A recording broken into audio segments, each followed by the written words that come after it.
And welcome back to The Taster, this time for episode 6.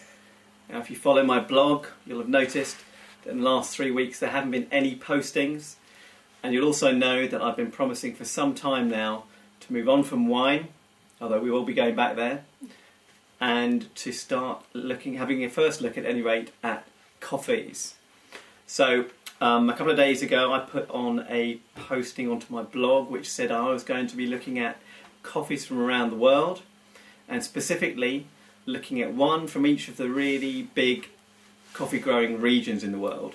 And broadly what we're talking about is South America, or Central America really, because we're including the Caribbean and Central America, so Latin America is probably the best description there then. Africa, and most importantly East Africa, Kenya and Ethiopia, probably the biggest, most important growers in that region, and finally Southeast Asia, and there we're talking most particularly about Indonesia. So I've got a selection of coffees from these places in front of me here. In my blog posting a couple of days ago, I think I said I was going to get something from Brazil, something from Ethiopia, and something from Indonesia. Well, I slightly lied. I have got something from Ethiopia, I have got something from Indonesia, but I haven't got anything from Brazil, and instead I've got something from Colombia. Coffee, that is. So, what I'm going to do, what we're doing here at the moment is what we call coffee cupping. Okay? So when you do a wine tasting, you do a coffee cupping. It means exactly the same thing, essentially.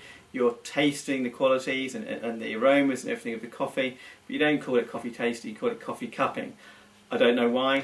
Have a look on Google. I'm sure the answer will be there. But one thing that I would say is, yeah, there's a lot of mystique, there's a lot of ritual and all this sort of thing, as there is with wine tasting, around coffee cupping. And what I'm going to be doing here is the taster's simplified version of cupping. So we're not, there's a lot of stuff which a real purist will probably be looking at this, and if there are any of you out there throwing up your arms in outrage at some of the things I'm doing, well, it's good enough for me here today and for the purposes of what I'm trying to achieve with this program. Maybe at a later date we'll go back and have a look at coffee cupping again and do it in a really kind of professional way, but not today. So first thing I'm going to do is I'm going to put the kettle on and wait for that to boil. And I'll tell you what I've got in front of me here, if you can hear me over the boiling kettle. First of all, I've got, this coffee is Blue Sumatra. I'm going to hold it up just in case you can get an idea of the sort of colours we're looking at here. Hold it maybe so that you can see against the light background. This is Blue Sumatra, and it's from the island of Sumatra in Indonesia. Indonesia is one of, I can't remember exactly where, but it's in the top 5 producers in the world for sure. I'm just giving that a bit of a smell. And it's got a kind of, the first thing I would say is it's got quite a kind of earthy kind of smell about it. But that's just the beans, so you know, they're obviously going to get more out of it once we've put the hot water in and all that sort of stuff. The next one I've got here is the, this is the Colombian coffee here, and that's got, I can tell immediately it's got quite a different smell about it. It's got a bit more kind of, I'd say it's got a bit more kind of character, it jumps out at you a bit more, it's maybe, I don't know, maybe a bit nutty, or something by comparison to the first one. And then the third one we've got here is from Ethiopia, and this is called Mocha, but it's got nothing to do with chocolate, okay? So apparently there's a port called Mocha, and it's just across the waterway from Ethiopia in Yemen. That's where the original town of Mocha, the port, was, and that gave its name to this particular type of coffee, which then became very popular in Ethiopia. It's got no chocolate or anything in there. Obviously, when you talk about a mocha, if you go into a lot of places and ask for a mocha, you expect to get coffee and chocolate combined. Having read around it a little bit, it sounds like maybe they first came up with the idea of putting chocolate in their coffee in that part of the world, hence the name. But this coffee here is called Mocha, but it's got no chocolate or anything about it. And even before I smell that, the thing that really stands out with this one I'll show you actually this second one against the light. So that was the Colombian, and then I mean for me sitting here, what's very apparent is that this Mocha is much lighter. The bean is much lighter. Now the reason for that is essentially the amount of time it's been roasted. You'll generally find that with different types of coffee that there's a preferred roast for each type or each region. So with the first two I looked at, they're kind of medium to dark roasted, whereas the Ethiopian Mocha here, and in fact most Ethiopian coffees, tend to be quite lightly roasted. Okay, I'll just actually I won't bother boiling the kettle again because we're not looking for boiling water here. So what I've done is just before we started, I ground up some of each of these, and I put about a spoon, a dessert spoon or maybe a tablespoon's worth in each of these little mugs in front of me. And then what I'm going to do now is I'm going to pour the water onto them and let that sort of steep for a little while, and then I'm going to taste them basically. So let's do that. I'm careful here.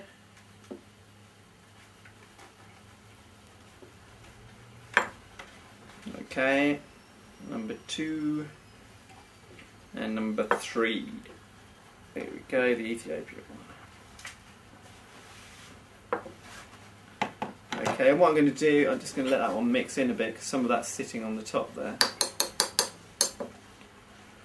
And what they do in coffee cupping is very similar to what I'm doing here. You've got your ground coffee, you pour on the not quite boiling water, and then you leave it maybe 2, 3, 4 minutes.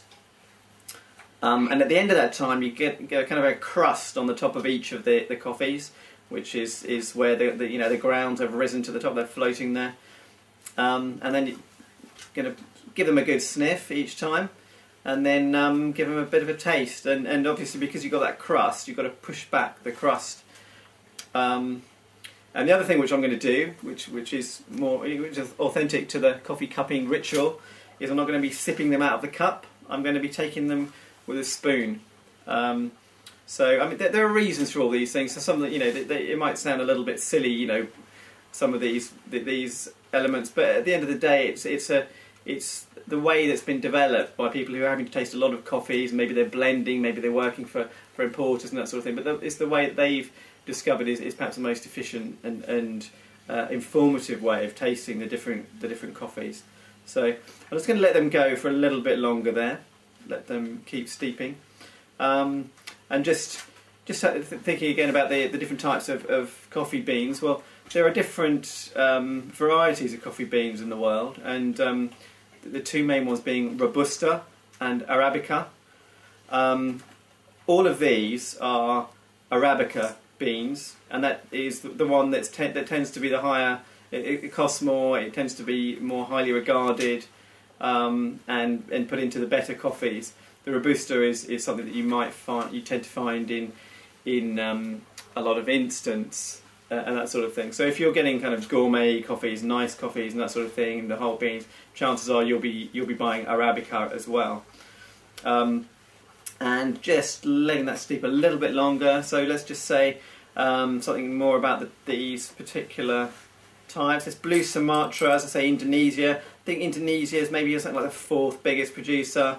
Colombia is an even bigger producer than Indonesia, but the world's biggest is actually Brazil. Although, and no offence or anything to any Brazilian coffee producers here or anything, but I think it tends to be slightly overshadowed by Colombia in terms of the reputation for overall quality. So that's one of the reasons why I got the Colombian today. That and the fact that I couldn't find the easily available Brazilian coffee. And the Ethiopian, again, Ethiopia is kind of, Ethiopia and Yemen, that kind of part of the world, is recognised as the home, the original cradle of coffee. So 3 pretty good examples of the world's different coffees here. So I'm just going to try with the first one here, so the Blue Sumatra. It's got a very kind of dense, it looks very dense and dark, and it's got a very kind of earthy smell about it. which is it's much the same as when I smelled the beans, but even more pronounced now. And I'm just going to push that back then. Push back. Get a bit of a taste of this.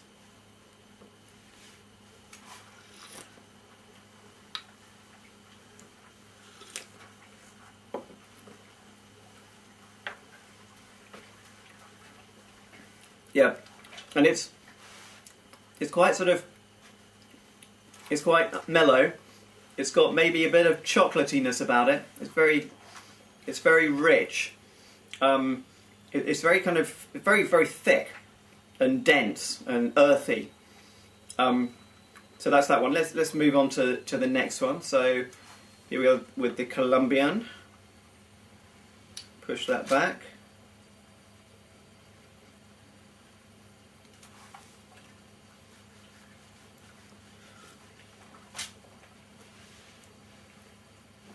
And that's really quite different, actually. Give that a bit more of a taste.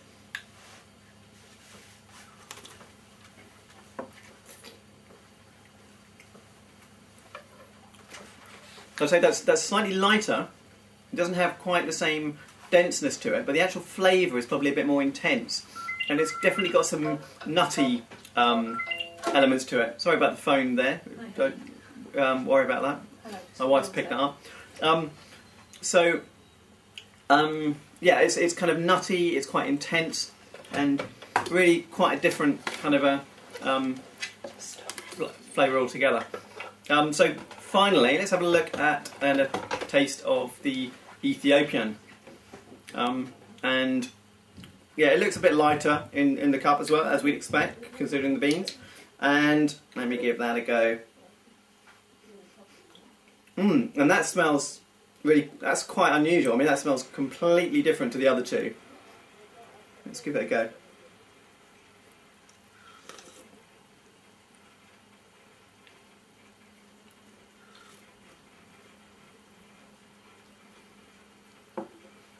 Yeah, well, that's really different, and that's really quite unusual as well. It's a completely different taste. And hang on. It's kind of bright and acidic. It's got a kind of lemony kind of thing going on there almost. It's very different. These two are really quite dense. I mean, this one in particular, this first one, that's really dense and quite chocolatey. Second one, it's intense, a bit lighter, and definitely got some nuttiness going on there. This last one, much lighter than either of the other two. It's a much lighter thing altogether, but it's really kind of bright and acidic, and